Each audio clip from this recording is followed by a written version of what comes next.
बिस्मिल्लाहिर्रहमानिर्रहीम अस्सलाम वालेकुम फ्रेंड्स। आज की इस वीडियो में हम डिस्कस करने जा रहे हैं फिज़िक्स क्लास 11 फर्स्ट चैप्टर से एक टॉपिक पे, और वो टॉपिक है इंडिकेटिंग अनसर्टिनिटी इन कैलकुलेशन। यानी जब आप कैलकुलेशन कर रहे हों और वहाँ पे अनसर्टिनिटी से अगर आपका वास्ता पड़े तो फिर अनसर्टिनिटी के साथ कैसे डील किया जाता है वो आज की इस वीडियो में हम सीखेंगे। बेसिकली यहाँ पे 3 केसेस बनते हैं, एडिशन एंड सब्ट्रैक्शन पहला केस, दूसरा केस मल्टीप्लिकेशन एंड डिवीजन, और तीसरा केस पावर का है।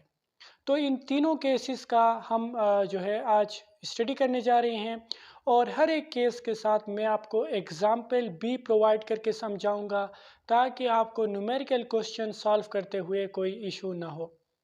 तो इससे पहले मैं आपको बता दूं कि अनसर्टिनिटी के ऊपर हमने ऑलरेडी एक लेक्चर अपलोड किया हुआ है। आपको पहले जाके वो वीडियो देखनी पड़ेगी, उसके बाद आपको इस लेक्चर की समझ आ जाएगी, क्योंकि वहाँ पे हमने अनसर्टिनिटी का कंसेप्ट पढ़ा था, और अनसर्टिनिटी के जो 2 टाइप्स हैं उनमें इंटर कन्वर्जन का एक फार्मूला भी हमने वहाँ पे डिस्कस किया हुआ था। वो यहाँ काम आने वाला है, वो फार्मूला मैं आपको यहाँ भी समझा दूँगा। और अगर आपको अनसर्टिनिटी का थोड़ा भी कंसेप्ट अगर है तो फिर आप ये वीडियो यहाँ से कैरी कर सकते हैं। अच्छा, तो इन 5 केसेस में सबसे पहला जो केस है वो है सम और डिफरेंस का। यानी सम बोलते हैं जब आप 2 चीज़ों को ऐड कर लें, एडिशन में जो आपका रिज़ल्ट होता है उसको सम बोलते हैं, और जब 2 चीज़ों को आप सब्ट्रैक्ट करते हैं तो जो रिज़ल्ट होता है उसको डिफरेंस बोला जाता है। यानी सम और डिफरेंस कैसे होता है अनसर्टिनिटीज़ का, वो हम पहले डिस्कस करेंगे। तो इससे पहले मैं आपको बता दूं, तो हम क्या करते थे अनसर्टिनिटी में, जब कोई लेंथ फॉर एग्जांपल लिखना हो, जब कोई क्वांटिटी लिखना हो, तो हम क्या लिखते थे, L plus minus delta L is equals to 20 centimetre plus minus 0.5 centimetre, इस तरह लिखते थे ना। आप यहाँ पे देख रहे हैं ये जो 20 सेंटीमीटर है ये हमारे पास लेंथ है, यानी क्वांटिटी का मैग्नीट्यूड है, और डेल्टा एल जो है ये लेंथ में एब्सोल्यूट अनसर्टिनिटी है, और इसका मैग्नीट्यूड है 0.5 सेंटीमीटर। तो कहने का मतलब ये है कि ये लेंथ का मैग्नीट्यूड है, और ये जो है प्लस माइनस के बाद जो लिखा जाता है ये अनसर्टिनिटी है। और कौन सा वाला अनसर्टिनिटी? एब्सोल्यूट, क्योंकि डेल्टा साइन लगा है इसका मतलब ये एब्सोल्यूट अनसर्टिनिटी है। और यहाँ भी आपको दिख रहा है यूनिट मौजूद है, जब यूनिट मौजूद हो तो ये एब्सोल्यूट अनसर्टिनिटी होता है। क्लियर? इसी तरह आपके पास जब परसेंटेज अनसर्टिनिटी हो तो फिर उसको ऐसे लिखते हैं। फॉर एग्जांपल मास की हम बात करते हैं, m plus minus epsilon m, epsilon का मतलब होता है परसेंटेज अनसर्टिनिटी। फॉर एग्जांपल मैं लिखता हूँ 10 किलोग्राम प्लस माइनस 1%। ठीक है, तो ये अब कौन सा अनसर्टिनिटी है? ये अनसर्टिनिटी हमारे पास परसेंटेज अनसर्टिनिटी है, और यहाँ भी आप देख सकते हैं एप्सिलॉन m है, यानी परसेंटेज अनसर्टिनिटी इन मास। क्लियर? तो कहने का मतलब हम अनसर्टिनिटी को एब्सोल्यूट फॉर्म में भी लिख सकते हैं, परसेंटेज फॉर्म में भी लिख सकते हैं। एब्सोल्यूट में अनसर्टिनिटी के साथ यूनिट होगा, परसेंटेज में कोई यूनिट नहीं होगा। अब यहाँ पे इंपॉर्टेंट चीज़ क्या है, एक फार्मूला है, पहले मैं आपको वो बता देता हूँ, उसके बाद हम आगे कैरी करेंगे। यानी जब आपको परसेंटेज अनसर्टिनिटी इन जेड मालूम करना हो, जेड मतलब कोई भी क्वांटिटी हो सकता है, जैसे यहाँ पे मास है, लेंथ हो सकता है, टाइम हो सकता है, कुछ भी, मैंने जनरली जेड का नाम दिया। तो परसेंटेज अनसर्टिनिटी इन जेड मालूम करने के लिए आप क्या करेंगे, ये फार्मूला यूज़ करेंगे, delta Z divided by Z multiplied by 100%। ये फार्मूला है, इस फार्मूले की मदद से आप परसेंटेज अनसर्टिनिटी किसी भी क्वांटिटी में निकाल सकते हैं। अगर आपके पास जो है डेल्टा जेड हो, यानी एब्सोल्यूट अनसर्टिनिटी इन जेड हो, तो उसको आप डिवाइड कर लें जेड के साथ, क्वांटिटी के साथ, और 100% के साथ मल्टीप्लाई कर लें, तो आपके पास परसेंटेज अनसर्टिनिटी आ जाएगी। और इसी तरह आप परसेंटेज अनसर्टिनिटी को यहाँ पे पुट करके इस फार्मूले में एब्सोल्यूट जेड भी फाइंड कर सकते हैं। ठीक है, तो ये फार्मूला है। क्लियर? अच्छा, इसको हम यहाँ पे यूज़ करेंगे आगे, फिलहाल नहीं। ठीक है, अच्छा, तो ये यहाँ तक थोड़ी रिवीजन आपकी हो गई होगी। अब हम बढ़ते हैं अपने लेक्चर की तरफ। ठीक है, ये प्रीवियस लेक्चर का थोड़ा सा रिवीजन में आपको दे रहा था। अच्छा, अब सम और डिफरेंस, यानी जब आप क्वांटिटीज़ को ऐड या सब्ट्रैक्ट कर लें तो उसमें मौजूद अनसर्टिनिटी के साथ कैसे डील किया जाता है, क्योंकि जो अनसर्टिनिटीज़ होते हैं इनके रूल्स नॉर्मल अलजेब्रा से थोड़े डिफरेंट होते हैं। ठीक है, तो वो डिफरेंट रूल्स क्या हैं वो हम एक एक करके डिस्कस कर रहे हैं। सबसे पहला है सम और डिफरेंस। तो सम और डिफरेंस में क्या होगा, एब्सोल्यूट अनसर्टिनिटीज आर एडिड। यहाँ पे काम बिल्कुल सिंपल है। आपने क्या करना है, जब सम करना हो या डिफरेंस करना हो क्वांटिटीज़ का, तो एब्सोल्यूट अनसर्टिनिटीज़ को सिंपली ऐड करना है और कुछ नहीं, आपका सोल्यूशन आ जाएगा। For example x1 is equals to A plus minus delta A है, x2 is equals to B plus minus delta B. ये हमने दो क्वांटिटीज उठाए। क्लियर, हमने देखे यहाँ पे जनरल टर्म का नाम दिया है। ठीक है, जनरल टर्म्स उठाए हैं, ए उठाया है और बी उठाया है, डेल्टा ए और डेल्टा बी उठाए हैं। यानी यहाँ पे हम कोई नंबर नहीं दे रहे क्योंकि फिलहाल जनरल केस डिस्कस कर रहे हैं। उसके बाद एग्जाम्पल में इन की जगह पे, इन वेरिएबल्स की जगह पे ए की जगह पे कोई नंबर दूंगा, डेल्टा ए की जगह भी कोई नंबर होगा और इस तरह बी के केस में। ठीक है, तो फिलहाल हम जनरल केस डिस्कस कर रहे हैं। तो जब इन दोनों का सम करना हो, इन दो क्वांटिटीज़ का x1 और x2 का सम करना हो, तो क्या करेंगे, देखें x1 plus x2 is equals to क्या होगा, x1 की वैल्यू पुट कर दीजिएगा a plus minus delta a, ये x1 की वैल्यू थी, इसको हमने प्लस करना है x2 के साथ, यानी b plus minus delta b के साथ हमने ऐड करना है। तो यहाँ पे होगा क्या, एब्सोल्यूट अनसर्टिनिटीज आर एडेड। आपने सिंपली एब्सोल्यूट अनसर्टिनिटीज को आपस में ऐड करना है और बाकी ये जो क्वांटिटी के मैग्नीट्यूड हैं ए और बी, सम में ये ऐड तो हो ही जाएंगे। ठीक है, तो इस तरह हमारा रिजल्ट आ जाएगा x1 plus x2 is equals to A plus B. ये आपके पास क्वांटिटी का मैग्नीट्यूड होगा, यानी इन दो क्वांटिटीज़ को आपस में ऐड करने हैं, और प्लस माइनस अनसर्टिनिटीज आपस में ऐड हो जाएंगे, यानी delta A plus delta B. आप यहाँ पे देख रहे हैं हमने क्वांटिटीज़ को आपस में ऐड किया और अनसर्टिनिटीज़ को आपस में ऐड किया।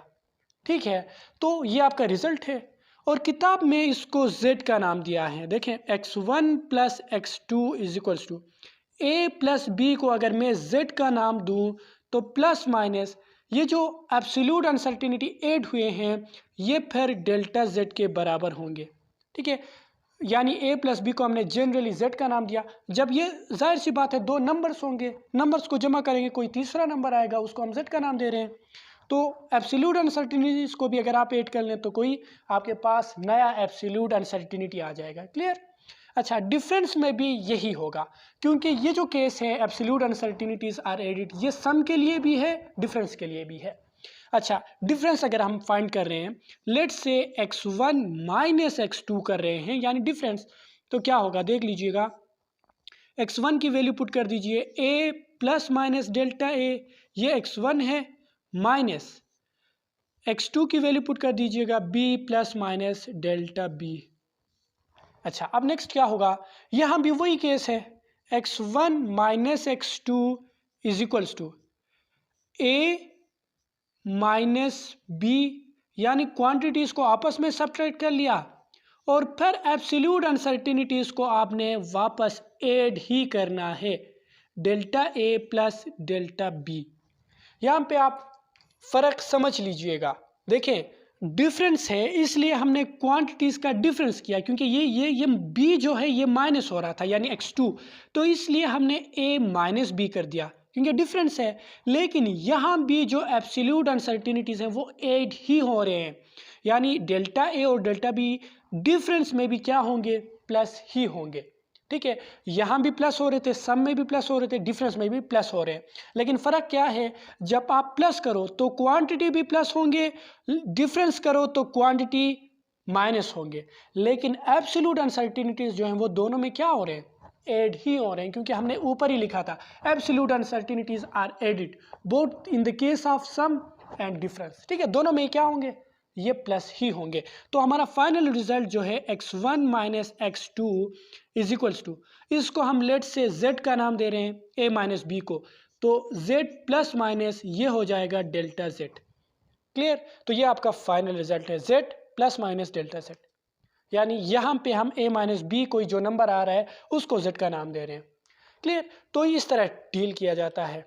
अच्छा, अब हम इसका एक एग्जाम्पल उठाते हैं ताकि ये आपको और अच्छे से क्लियर हो। फॉर एग्जाम्पल मेरे पास दो लेंथ्स हैं, हम उसका जो है सोल्यूशन ले रहे हैं। For example L1 plus minus delta L1, यानी दो लेंथ्स उठा रहे हैं, तो मैंने नाम दिया L1 plus minus delta L1, वो हमारे पास बराबर है लेट से 10 प्लस माइनस 0.1 होल सेंटीमीटर, यानी सेंटीमीटर का यूनिट इसके साथ भी है इसके साथ भी है। ओके, अब दूसरा हमारे पास है L2 plus minus delta L2, इसका मैग्नीट्यूड हमारे पास है for example 5 plus minus 0.2 centimetre. ठीक है, ये दो हमारे पास क्वांटिटीज़ हैं, एक L1 plus minus delta L1 है जिसका मैग्नीट्यूड ये है, दूसरा L2 plus minus delta L2 है, इसका मैग्नीट्यूड ये है। अब हमसे क्वेश्चन में कह रहा है, फॉर एग्जांपल पार्ट 1 में ये कह रहा है कि L1 plus minus delta L1, इसको आपने प्लस करना है किसके साथ? L2 plus minus delta L2 के साथ, इसको आपने फाइंड करना है। तो कैसे करेंगे देख लीजिएगा। जब दो क्वांटिटीज़ को ऐड कर रहे हो और उसमें एब्सोल्यूट अनसर्टिनिटी हो तो क्या करते थे हम एडिशन में? सिंपली क्वांटिटीज़ को आपस में ऐड करना है, यानी L1 प्लस L2 करना है, यह आपका नया जो है Z हो जाएगा, और एब्सोल्यूट अनसर्टिनिटी को आपस में ऐड करना है, यानी delta L1 plus delta L2। ठीक है, यानी हमने क्या किया, L1 और L2 जो क्वांटिटी थे उनको आपस में ऐड किया, और जो एब्सोल्यूट अनसर्टेनिटीज़ थे यानी डेल्टा L1 और डेल्टा L2 उनको आपस में ऐड कर लिया। ये आपका फाइनल रिजल्ट में टोटल अनसर्टेनिटी होगा। क्लियर? तो यहाँ पे देख लीजिएगा ये किसके बराबर है। अब L1 प्लस L2, L1 कितना है आपका 10 सेंटीमीटर, प्लस L2 कितना है 5 सेंटीमीटर। ठीक है, ये हुआ। और फिर मैं नीचे लिख देता हूँ इससे, यहाँ पे तो जगह नहीं हो रहा। अच्छा, यहाँ पे देख लीजिएगा L1 प्लस L2 यानी 10 सेंटीमीटर प्लस 5 सेंटीमीटर हुआ ना, और फिर प्लस माइनस एब्सोल्यूट अनसर्टेनिटी को ऐड कर लें। डेल्टा L1 कितना है 0.1 सेंटीमीटर, प्लस डेल्टा L2 कितना है 0.2 सेंटीमीटर। क्लियर? अच्छा, तो ये आपका रिजल्ट है, यानी L1 प्लस L2 को लेट से हम Z नाम दे रहे हैं, plus minus delta L1 plus delta L2 को डेल्टा Z का नाम दे रहे हैं, यानी फाइनल रिजल्ट जो होता है उसको हम Z के टर्म में लिखते हैं। तो ये किसके बराबर हुआ? 10 centimetre plus 5 centimetre is equals to 15 centimetre, plus minus 0.1 centimetre plus 0.2 centimetre is equals to 0.3 centimetre. ये आपका फाइनल रिजल्ट है। ये देखें, आपने क्या कर दिया, इन लेंथ को आपस में ऐड कर लिया, यानी L1 और L2 को। 10 प्लस 5 कितना हुआ 15 सेंटीमीटर, और एब्सोल्यूट अनसर्टेनिटी को आपस में ऐड किया 0.1 प्लस 0.2 0.3 सेंटीमीटर। ये आपका फाइनल रिजल्ट है। समझ गए? अच्छा, इन केस यहाँ पे प्लस की जगह पे माइनस होता तो क्या करते आप, उसको भी देख लीजिएगा। यहाँ पे प्लस की जगह पे अगर माइनस, पहले आप इसको नोट कर लें, ये प्लस है, इसको नोट कर लें। ठीक है, उसके बाद हम इसको माइनस, यानी इन दोनों को माइनस करके सॉल्व करेंगे। पहले इसको नोट कर लें, हो गया। अच्छा, अब हम क्या कर रहे हैं, इसको माइनस कर रहे हैं। जब माइनस होगा तो L1 माइनस L2 है ना, तो यहाँ पे माइनस लग जाएगा, ये अब भी प्लस ही रहेगा, ये प्लस ही रहेंगे, बस यहाँ पे क्या होगा, ये होगा माइनस। तो फाइनल रिजल्ट में ये 10 सेंटीमीटर माइनस 5 सेंटीमीटर क्या होगा 5 सेंटीमीटर, बाकी ये तो प्लस ही हो रहे थे तो 0.3 सेंटीमीटर ही आ गया। क्लियर? अच्छा, ये बात आपने नोट कर ली। क्वांटिटीज आपके पास चाहे प्लस हो रहे हों या माइनस हो रहे हों, एब्सोल्यूट अनसर्टेनिटी प्लस ही होंगे। ठीक है, बस फर्क ये है कि जब माइनस हो रहे हों तो यहाँ पे माइनस आ जाएगा, जब प्लस हो रहे हों तो यहाँ पे प्लस आ जाएगा, बाकी एब्सोल्यूट अनसर्टेनिटी दोनों में ऐड ही होते हैं। तो ये दो एग्जाम्पल यहाँ पे सॉल्व हो गए। क्लियर। अच्छा, अब हम नेक्स्ट जो है मूव करते हैं मल्टीप्लिकेशन और डिवीजन की तरफ। आप ये नोट करना चाहें तो कर सकते हैं, मैं साइड पे हो जाता हूँ।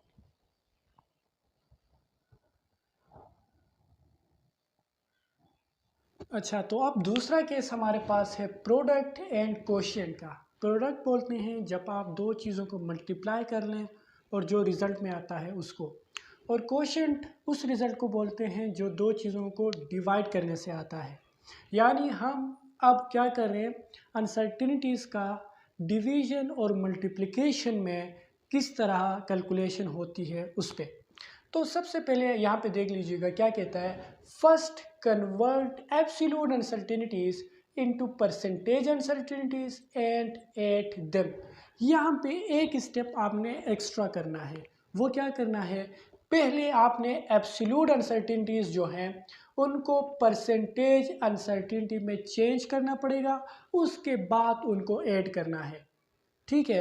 अच्छा, तो प्रोडक्ट को पहले डिस्कस कर लेते हैं। फॉर एग्जांपल हमारे पास दो क्वांटिटीज़ हैं x1 और x2। वही जनरल सन हम जो है वेरिएबल उठाते हैं, a plus minus delta a, और दूसरा हमारे पास है b plus minus delta b। अब फॉर एग्जांपल इन दोनों का हमने प्रोडक्ट लेना है, x1 और x2 का हम प्रोडक्ट ले रहे हैं, x1 x2। ठीक है, तो क्या होगा, x1 की वैल्यू हमारे पास है a plus minus delta a और x2 की वैल्यू है b plus minus delta b। इन दोनों का हम प्रोडक्ट ले रहे हैं। तो पहले आपने क्या करना है, ये जो एब्सोल्यूट अनसर्टेनिटीज़ हैं इनको परसेंटेज में चेंज कर लें। ठीक है, x1 x2 is equals to a plus minus epsilon a।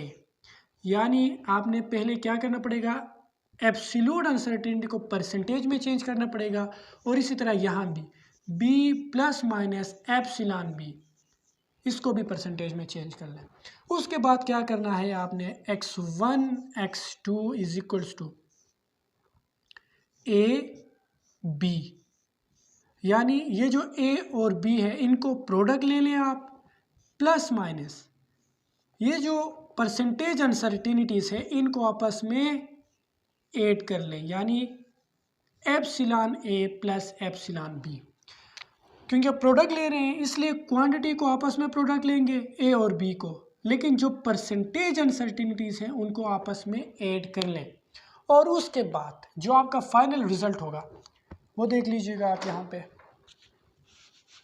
ये देखें यहाँ पे फिर क्या होगा आगे, x1 x2 is equals to, ये तो ए बी ये क्लियर है, सिंपली मल्टीप्लाई करनी है, प्लस माइनस फॉर एग्जाम्पल ये आपके पास आ गया क्या, परसेंटेज अनसर्टेनिटी इन जेड। ठीक है, ए बी को भी हम जेड का नाम देते हैं। ठीक है, फॉर एग्जाम्पल इन दोनों को मल्टीप्लाई करने से कोई तीसरा नंबर आया जिसको हम जेड कह रहे हैं, तो इन दोनों का एडिशन भी आपके पास क्या आ जाएगा, परसेंटेज अनसर्टेनिटी इन जेड आएगा ना। अच्छा, अब नेक्स्ट क्या है, x1 x2 यानी इन दोनों का प्रोडक्ट किसके बराबर है, z plus minus delta Z. यानी फाइनल में जाके जो आपके पास परसेंटेज अनसर्टेनिटी इन जेड आता है, यानी फाइनल रिजल्ट में जो परसेंटेज अनसर्टेनिटी होता है उसको वापस आपने एब्सोल्यूट में लानी है। पहले क्या करना है, आपने पहले इन दोनों को अलग अलग परसेंटेज अनसर्टेनिटी में चेंज करना है, उसके बाद उनको ऐड करना है, और जो लास्ट में परसेंटेज अनसर्टेनिटी होता है एडिशन के बाद उसको वापस एब्सोल्यूट में लानी है। क्लियर। बाकी प्रोडक्ट में जो क्वांटिटीज ए और बी को आपने मल्टीप्लाई करनी है सिंपली।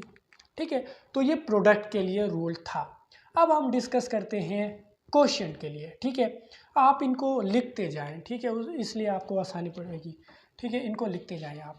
अच्छा, अब हम डिस्कस कर रहे हैं कोशिएंट को, तो उधर लिखते हैं हम। ठीक है, कोशिएंट यहाँ पे लिखते हैं। कोशिएंट के लिए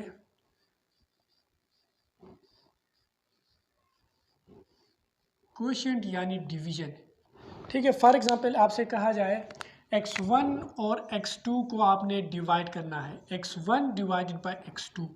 वो कैसे होगा, देखिए x1 आपके पास क्या था, a plus minus delta a, इसको आपने डिवाइड करना है b plus minus delta b के साथ। क्लियर। अच्छा, अब इसके बाद आपने क्या करना है, देखें x1 डिवाइडेड बाई x2, इसमें भी आपने वही करना है। पहले एब्सोल्यूट को जो है परसेंटेज में लाएं, ये देखें एप्सिलॉन a में लाया divided by b plus minus epsilon b, यानी दोनों को आपने क्या कर दिया, परसेंटेज में ला दिया। उसके बाद x1 डिवाइडेड बाई x2, ये किसके बराबर होगा, a और b को डिवाइड कर लें, a divided by b, quantities आपस में डिवाइड हुए, प्लस माइनस जो परसेंटेज अनसर्टिनिटी है इनको आपस में यहाँ भी आपने ऐड ही करना होता है, जैसे आपने मल्टीप्लिकेशन में किया था, यहाँ भी ऐड करना है, यहाँ भी ऐड करना है। बस फ़र्क क्या है, यहाँ पे क्वेश्चन में ये क्वांटिटीज़ डिवाइड हो रहे थे, यहाँ पे क्वांटिटी मल्टीप्लाई हो रहे थे। अच्छा, अब x1 डिवाइडेड बाई x2 किसके बराबर आया, a डिवाइडेड बाई b को लेट से मैं z का नाम देता हूँ, तो इनका एडिशन, परसेंटेज अनसर्टिनिटीज़ का एडिशन भी आपके पास परसेंटेज अनसर्टिनिटी इन z आएगा, यानी फाइनल रिजल्ट। उसके बाद इस परसेंटेज अनसर्टिनिटी को आपने क्या करना है, वापस एब्सोल्यूट अनसर्टिनिटी में चेंज करना है। ये आपका फाइनल रिजल्ट है कोशिएंट में, यानी प्रोडक्ट और कोशिएंट दोनों में आपने क्या करना है, पहले एब्सोल्यूट अनसर्टिनिटीज़ को परसेंटेज अनसर्टिनिटी में चेंज करना है, उसके बाद उनको ऐड करना है, और जो परसेंटेज अनसर्टिनिटी होता है उनको ऐड करने के बाद उसको वापस एब्सोल्यूट में लानी है। बाकी कोशिएंट में क्वांटिटी डिवाइड होंगे और प्रोडक्ट में मल्टीप्लाई होंगे। जिस तरह एडिशन में ये प्लस हो रहे थे, सब्ट्रैक्शन में माइनस हो रहे थे, यहाँ भी प्रोडक्ट में ये मल्टीप्लाई होंगे, डिवीजन में ये डिवाइड होंगे। बाकी वही एब्सोल्यूट अनसर्टिनिटी को परसेंटेज अनसर्टिनिटी में चेंज करने के बाद ऐड किया जाता है और फिर वापस से एब्सोल्यूट अनसर्टिनिटी में लाना पड़ता है। तो ये प्रोसीजर होता है। अच्छा, अब यहाँ पे हम क्या कर रहे हैं, मैं इसको मिटा रहा हूँ, यहाँ पे एक एग्जाम्पल हम सॉल्व करेंगे, ठीक है। अच्छा, तो आप इसको नोट करना चाहें तो कर लें, मैं उस पेज को जो है मिटा रहा हूँ, ठीक है, स्क्रीनशॉट ले लें। अच्छा, एग्जाम्पल यहाँ से उठा लेते हैं, एग्जाम्पल, ठीक है। अच्छा, एग्जाम्पल में फॉर एग्जाम्पल मेरे पास है एक क्वांटिटी, लेट से मास का उठाते हैं, ठीक है, m1 plus minus delta m1 कितना है, फॉर एग्जाम्पल मैं कहता हूँ 10 plus minus for example 0.5 kg। ये आपके पास m1 plus minus delta m1 है, यानी m1 10 kg है और डेल्टा m1 0.5 kg है, ठीक। अच्छा, m2 में उठाता हूँ, m2 plus minus delta m2, ये कितना है, लेट से मैं कहता हूँ 100 प्लस माइनस 1 kg, ठीक है। m2 में उठाता हूँ, m2 plus minus delta m2 is equal to 100 plus minus 1 kg, यानी यहाँ भी एब्सोल्यूट अनसर्टेनिटी कितना है, 1 kg का है, और m2 कितना है, 100 kg का, ठीक है। अब हमसे ये कह रहा है इन दोनों का प्रोडक्ट लीजिएगा, यानी m1 plus minus delta m1, इसको आपने किसके साथ प्रोडक्ट लेना है, m2 plus minus delta m2। For example question इस तरह आ गया और इसको आपने सॉल्व करना है। जब क्वेश्चन इस तरह आ जाए, आपको दो क्वांटिटीज़ गिवन हो जिसमें एब्सोल्यूट अनसर्टेनिटी गिवन है, क्वांटिटी के मैग्नीट्यूड गिवन है, और आपसे उनका प्रोडक्ट लेने का कहे, तो ये वाला प्रोसीजर अप्लाई कर दीजिएगा। क्या करेंगे आप, देखें सबसे पहले जो है ये जो डेल्टा m1 है इसको आपने परसेंटेज में चेंज करना पड़ेगा और डेल्टा m2 को भी परसेंटेज में चेंज करना पड़ेगा। उसके लिए मैंने आपको फार्मूले का शुरू में बताया था। फार्मूला क्या था, यहाँ पे डेल्टा m1 को चेंज कर रहे हैं ना, जनरल फार्मूला इस तरह है, epsilon z is equals to delta z divided by z multiply by 100%, इस तरह है। तो यहाँ पे फार्मूला कैसे बनेगा, देखें यहाँ पे डेल्टा m1 को हम एप्सिलॉन m में चेंज कर रहे हैं, तो फार्मूला इस तरह बनेगा, epsilon m1 is equals to delta m1 divided by m1 multiply by 100%। यानी जिस भी क्वांटिटी में आप एप्सिलॉन फाइंड कर रहे हैं उसको इसी तरह लिख दीजिएगा। तो जब आप इस फार्मूले में वैल्यूज पुट करेंगे तो क्या आएगा, आप देख लीजिए, epsilon m1 is equals to delta m1 की वैल्यू क्या है 0.5 kg, 0.5 kg divided by m1 की वैल्यू क्या है, ये देखिए m1 की वैल्यू है 10 kg और फार्मूले का 100% अपनी जगह पे है। ठीक है, ये फार्मूला। अच्छा, अब यहाँ पे आप देख सकते हैं ये जो 10 है ये 100 के एक ज़ीरो से कैंसिल हुआ, ठीक है, और केजी का यूनिट केजी के यूनिट से कैंसिल हुआ। तो यहाँ पे आप देख सकते हैं जो डेल्टा m1 है हमारा वो किसके बराबर रहता है 0.5 मल्टीप्लाई बाई 10%। 0.5 को 10 से मल्टीप्लाई करेंगे तो 5 रहेगा, परसेंटेज का साइन अपनी जगह पे, यानी ये 0.5 kg अब 5% बन गया। क्लियर। तो इसलिए हम m1 को अब कैसे लिखेंगे, m1 plus minus epsilon m1। अब वो किसके बराबर है, वो बराबर है 10 kg प्लस माइनस, अब इसको हमने परसेंटेज में चेंज किया, वो बना 5%। क्लियर। तो ये इस तरह है। अब हम फाइंड करेंगे एप्सिलॉन m2। एप्सिलॉन m2 के लिए फार्मूला क्या होगा, delta m2 divided by m2 multiply by 100%, इस तरह होगा ना। बस m1 की जगह पे m2 पुट करनी है।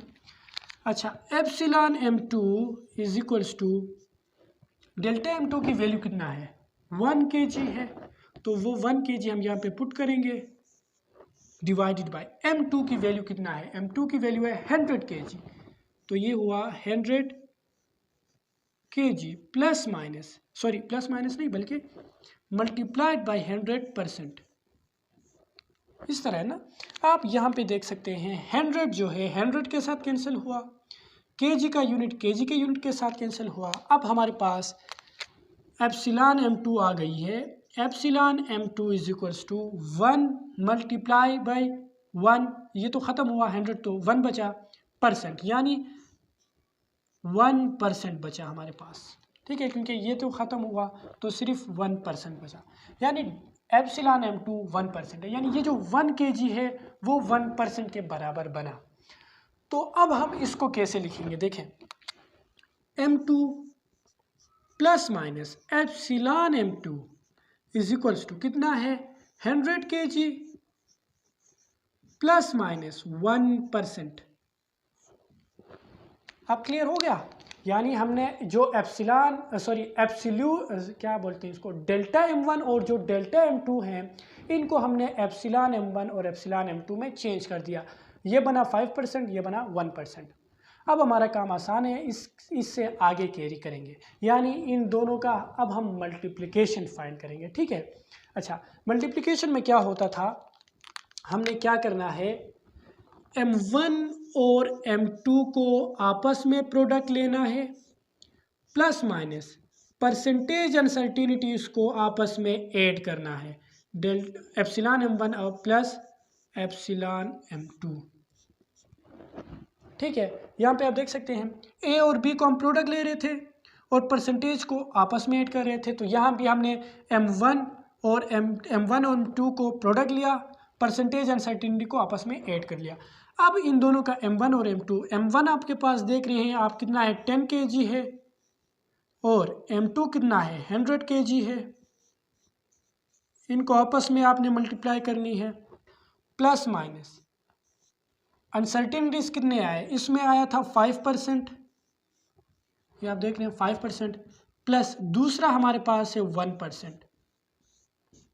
ठीक है, इस तरह। क्लियर।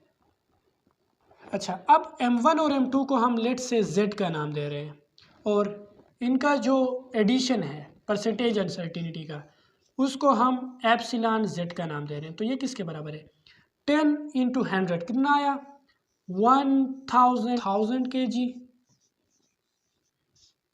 प्लस माइनस परसेंटेज में ये कितना हुआ 6%, यानी जो आपका फाइनल रिजल्ट है उसमें जेड का मैग्नीट्यूड कितना है 1000, सॉरी यहाँ पे किलोग्राम स्क्वायर आएगा ना, kilogram into kilogram, kilogram square. Final result में जेड आपका कितना है 1000 किलोग्राम स्क्वायर, और एप्सिलॉन जेड यानी जेड में जो परसेंटेज अनसर्टिनिटी है वो है 6%। यहाँ तक भी आपका आंसर सही है, लेकिन चूंकि आपके पास क्वेश्चन में अनसर्टिनिटीज जो हैं वो एब्सोल्यूट फॉर्म में गिवन थे, तो इसलिए आप यहाँ पे क्या करेंगे, इस परसेंटेज को वापस एब्सोल्यूट अनसर्टिनिटी में चेंज करेंगे। ठीक है, अच्छा तो उसके लिए मैं ये मिटा रहा हूँ। ठीक है, यहाँ पे हम उसको सॉल्व करेंगे, तो यकीनन आप अपने साथ नोट करते जा रहे हैं, तो मैं इसको मिटा रहा हूँ और बाकी पार्ट यहाँ पे सॉल्व करूँगा। ठीक है, नोट नहीं किया तो कर लें। अच्छा, अब यहाँ पे देख लीजिएगा, ये जो आपका रिजल्ट है वैसे यहाँ तक भी ठीक है, लेकिन इस परसेंटेज को हम दोबारा एब्सोल्यूट में चेंज करेंगे इसी फार्मूले से। हम यहाँ पे एप्सिलॉन जेड तो हमारे पास है ना, एप्सिलॉन जेड 6% वो हमारे पास है, हम इसी फार्मूले में वैल्यूज पुट करेंगे और डेल्टा जेड फाइंड करेंगे। तो यहाँ पे एप्सिलॉन जेड की जगह पे हम पुट करेंगे क्या 6%, हमने इसको चेंज करना है, वो किसके बराबर है 6% is equals to delta Z, हमने मालूम करना है delta Z divided by Z ना, delta Z divide by Z. Z की वैल्यू कितना है, देखिए जेड की वैल्यू है 1000 किलोग्राम स्क्वायर, यानी 1000 किलोग्राम स्क्वायर मल्टीप्लाई बाय 100%, ये फार्मूले का है।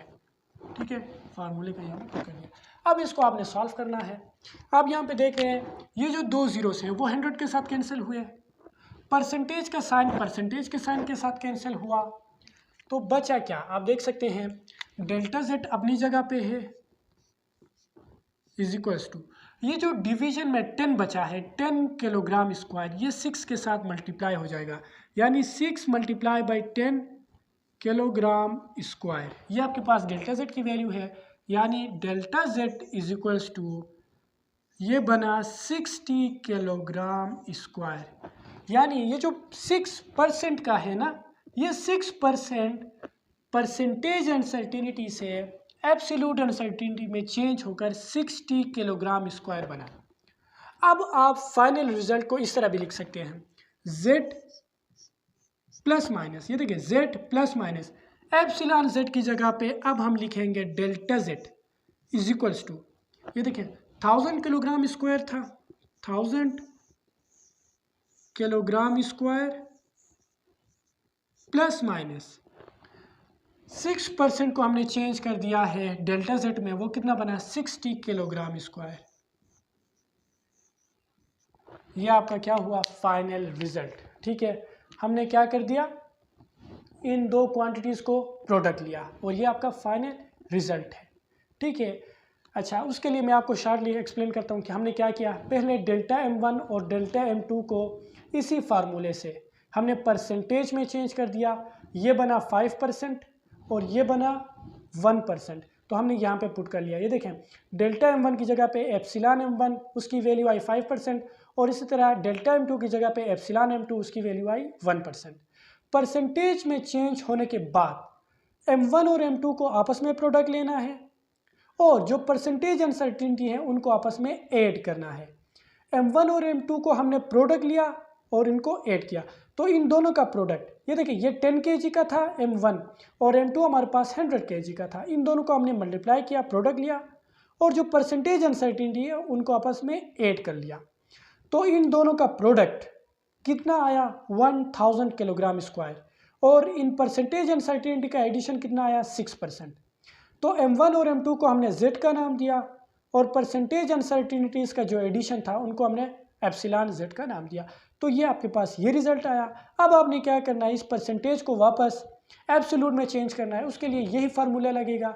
इसी फार्मूले में हमने यहाँ से वैल्यूज पुट किए, ये देखें ये वैल्यूज पुट कर लिए, तो आपके पास डेल्टा जेड की क्या वैल्यू आ गई, वो आ गई 60 किलोग्राम स्क्वायर। अब हम यहाँ से एप्सिलॉन जेड की जगह पे डेल्टा जेड लिख सकते हैं। तो डेल्टा जेड की वैल्यू यहाँ पे 60 किलोग्राम स्क्वायर था, बाकी जेड की वैल्यू तो वैसे ही है। तो ये आपके पास फाइनल रिजल्ट है प्रोडक्ट में। अब मैं आपको शॉर्टली ये बताता हूँ कि जब डिवीजन होता तो क्या होता। जब यहाँ पे डिवीजन होता तब भी आपने परसेंटेज में तो चेंज करनी ही है। उसके बाद यहाँ पे सिंपली m1 और m2 का हमने प्रोडक्ट लिया था ना, आपने m1 डिवाइडेड बाय m2 करनी पड़ेगी। जब यहाँ पे डिवीजन का साइन हो तो m1 डिवाइड बाय m2 करना पड़ेगा, उसके बाद इनको डिवाइड करना पड़ेगा और डेल्टा जेड की वैल्यू कुछ और आ जाती। लेकिन जो परसेंटेज अनसर्टेनिटी है ये डिवीजन में भी ऐड ही होते हैं, यानी 5% प्लस 1% 6% ही आना था। डिवीजन में भी ये 6% ही आएगा, जब आप इन दोनों को डिवाइड कर लेंगे तब भी 6% ही आएगा। लेकिन ये वैल्यू कुछ और आ जाएगी, 1000 की जगह पे ये कुछ और आ जाएगा, क्योंकि यहाँ पे मल्टीप्लिकेशन की जगह पे डिवीजन होता, ठीक है ना। तो ये वैल्यू कुछ और होती, यहाँ तक इस तरह होता। उसके बाद यहाँ पे फिर ये वैल्यू भी कुछ और आ जाएगा, ठीक है, ये वैल्यू भी कुछ और होगा, ये वैल्यू भी कुछ और होगा। लेकिन परसेंटेज अनसर्टिनिटी डिवीजन और मल्टीप्लिकेशन में सेम ही आता है, ठीक है। जब आप एब्सोल्यूट में चेंज करेंगे तब ये 60 की जगह पे कुछ और आएगा, 1000 की जगह पे भी कुछ और ही आएगा, क्लियर। और यूनिट भी कुछ और होंगे, यूनिट तो कैंसिल ही होता है ना, m1 डिवाइड बाई m2 कर लें अगर डिवीजन में, तो kilogram divide by kilogram cancel होगा, यहाँ पे कोई यूनिट नहीं रहता। तो डिवीजन में इस तरह होता और मल्टीप्लिकेशन में इस तरह है। आप इसको नोट करना चाहते हैं तो कर लें। हम लास्ट स्टेप की तरफ बढ़ रहे हैं और वो लास्ट स्टेप है हमारे पास पावर। अच्छा, तो लास्ट केस हमारे पास पावर का है। जब अनसर्टिनिटी के ऊपर कोई पावर हो तो उसके साथ कैसे डील किया जाता है, तो देख लीजिएगा। Convert absolute uncertainty into percentage uncertainty and multiply the power with the uncertainty. आपने क्या करना है, यहाँ भी पहले एब्सोल्यूट अनसर्टिनिटी को परसेंटेज अनसर्टिनिटी में चेंज करना पड़ेगा। उसके बाद जो पावर है उसको अनसर्टिनिटी के साथ सिंपली मल्टीप्लाई करना है। फॉर एग्जांपल लेट्स से मैं कहता हूँ मेरे पास कोई क्वांटिटी है x, ठीक है। x किसके बराबर है, जनरल सा वेरिएबल लेते हैं a plus minus delta a, और इसके ऊपर कोई पावर है n, यानी कोई भी नंबर हो सकता है। मैंने स्मॉल n से रिप्रेजेंट कर लिया जनरल वेरिएबल के तौर पे। तो आपने क्या करना है, सबसे पहले आपने क्या करना है, a प्लस माइनस इस डेल्टा a को परसेंटेज अनसर्टिनिटी में चेंज करना है। उसके बाद क्या करना है, उसके बाद आपने ये जो क्वांटिटी है a, इसके ऊपर पावर लेना है, इस पावर को इसके ऊपर लेना है, और ये जो पावर है इसको आपने परसेंटेज अनसर्टिनिटी के साथ मल्टीप्लाई करनी है, ठीक है। पावर को इसके पावर में ही लेना होता है, लेकिन जो परसेंटेज अनसर्टिनिटी है इसके साथ मल्टीप्लाई करना होता है। तो आपके पास रिजल्ट कुछ इस तरह आ जाएगा, a is equals to a power n को फॉर एग्जांपल मैं अगर z का नाम दे दूं तो ये होगा z plus minus epsilon z। जब आप इस नंबर को इस परसेंटेज अनसर्टिनिटी के साथ मल्टीप्लाई करेंगे तो आपके पास परसेंटेज अनसर्टिनिटी इन z आएगा। उसके बाद फाइनली आपने क्या करना है, इस परसेंटेज अनसर्टिनिटी इन z को वापस एब्सोल्यूट अनसर्टिनिटी इन z में चेंज करना है, क्लियर। तो इस तरह आपने पावर के साथ डील करना है। इसका एक एग्जांपल उठा लेते हैं। फॉर एग्जांपल मेरे पास एक नंबर है, लेट्स से टाइम का उठाते हैं हम, t plus minus delta t, ठीक है। ये किसके बराबर है, फॉर एग्जांपल मैं कहता हूँ 10 प्लस माइनस 0.2 सेकेंड। ये आपके पास क्या है जी, टाइम, और उसमें अनसर्टिनिटी। अब मैं कहता हूँ कि इसके ऊपर कोई पावर लगा दूँ 2, यानी स्क्वायर लिया, तो इसके ऊपर मैंने लिया स्क्वायर। अब इसके साथ कैसे डील करना है, इस स्क्वायर का इस पे क्या रोल है, तो उसके लिए सबसे पहले आपने क्या करना है, ये जो एब्सोल्यूट अनसर्टिनिटी है 0.2 सेकेंड का, इसको परसेंटेज अनसर्टिनिटी में चेंज करना है। तो आपको वही फार्मूला यूज़ करना है। वो फार्मूला क्या था, epsilon z is equals to delta z divided by z multiply by 100%, ये फार्मूला था ना, इस फार्मूले में पुट कर दीजिएगा। यानी आपको एप्सिलॉन जेड फाइंड करना है, तो डेल्टा जेड यानी ये पर एब्सोल्यूट, ठीक है, एब्सोल्यूट वैल्यू क्या है 0.2 सेकेंड डिवाइडेड बाय जेड कितना है 10 सेकेंड, वो हमने यहाँ पे पुट कर लिया। फार्मूले का आपके पास 100% अपनी जगह पे। आप यहाँ पे आप देख सकते हैं सेकंड का यूनिट सेकंड के साथ कैंसिल हुआ, 10 जो है 100 के एक ज़ीरो से कैंसिल हुआ, तो आपके पास एप्सिलॉन जेड जो बचा वो कितना हुआ 0.2 मल्टीप्लाई बाई 10%, तो बना 2%, ठीक है। परसेंटेज में ये आया 2%। अब हम इसको कैसे लिखेंगे, T plus minus epsilon T whole square is equals to, अब ये क्या बनेगा 10 सेकेंड प्लस माइनस 0.2 सेकेंड को अब हम लिखेंगे 2%, ठीक है, और इसका होल स्क्वायर। अब देखें हमने एब्सोल्यूट अनसर्टेनिटी को परसेंटेज अनसर्टेनिटी में चेंज कर दिया।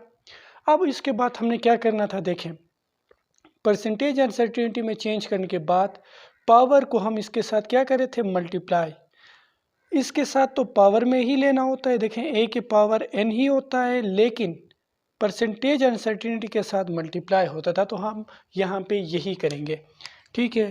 तो अब हम यहाँ पे लिखेंगे T plus minus epsilon T whole square is equals to 10 second और इसका पावर हम 2 लेंगे, ये हमारे पास इसका पावर 2 आएगा प्लस माइनस, अब इस 2 को परसेंटेज अनसर्टेनिटी के साथ मल्टीप्लाई करेंगे, 2 मल्टीप्लाई विथ 2%, हमने इसको इसके ऊपर पावर में लिया और इस परसेंटेज अनसर्टेनिटी के साथ मल्टीप्लाई कर दी। अब हमारा रिजल्ट है T plus minus epsilon T whole square is equals to 10 का स्क्वायर कितना आता है 100 और सेकेंड का स्क्वायर बनेगा प्लस माइनस ये बनेगा 4%, ठीक है, ये बनेगा 4%। अब हमारा रिजल्ट यहाँ तक भी ठीक है, लेकिन चूंकि हमारे पास ये एब्सोल्यूट अनसर्टेनिटी में क्वेश्चन था, इसलिए हमारा आंसर भी एब्सोल्यूट अनसर्टेनिटी में होना चाहिए। आप अगर यहाँ पे फार्मूला लगाएंगे ना, इस परसेंटेज को जब आप वापस एब्सोल्यूट में चेंज करें तो ये आपके पास 4 सेकेंड स्क्वायर आएगा, ठीक है, 4 सेकेंड स्क्वायर आएगा। मैं शॉर्टली यहाँ पे लिख देता हूँ, इसी फार्मूले में आप पुट कर लें। एप्सिलॉन जेड कितना है 4% इज इक्वल्स टू, ये फार्मूला है ना, डेल्टा जेड हमने मालूम करना है डिवाइडेड बाय जेड कितना है 100 सेकेंड स्क्वायर मल्टीप्लाई विथ 100%, इस तरह है ना।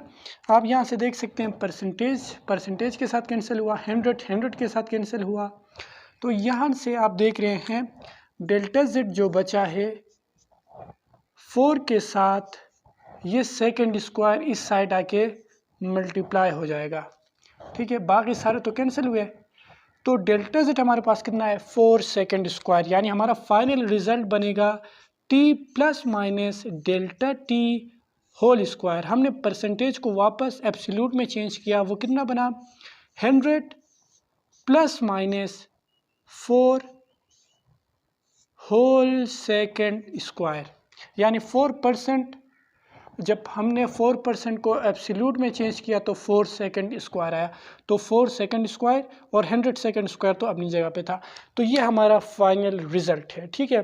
तो इस तरह जब एब्सोल्यूट अनसर्टेनिटी के साथ पावर हो तो उसको ऐसे ट्रीट किया जाता है, लेकिन इन केस आपको एब्सोल्यूट नहीं बल्कि ऑलरेडी परसेंटेज में गिवन हो तब तो काम और आसान है, आपने सिंपली इसको इसके साथ मल्टीप्लाई करना पड़ेगा और आंसर भी यहाँ तक छोड़ना पड़ेगा, ठीक है। जब क्वेश्चन ही परसेंटेज में हो तो आपका आंसर भी परसेंटेज तक ही ठीक है, ठीक है, तो तब काम और आसान हो जाता है। तो ये था आज का हमारा लेक्चर अनसर्टेनिटी से रिलेटेड। आई होप आपको ये वीडियो अच्छा लगा होगा। इस तरह के और भी वीडियोस के लिंक आपको डिस्क्रिप्शन में मिल जाएंगे, और अगर ये वीडियो हेल्पफुल रही है तो वीडियो को लाइक करें, चैनल पर रहें तो चैनल को सब्सक्राइब करें। मिलते हैं नेक्स्ट वीडियो में, तब तक के लिए अल्लाह हाफिज़।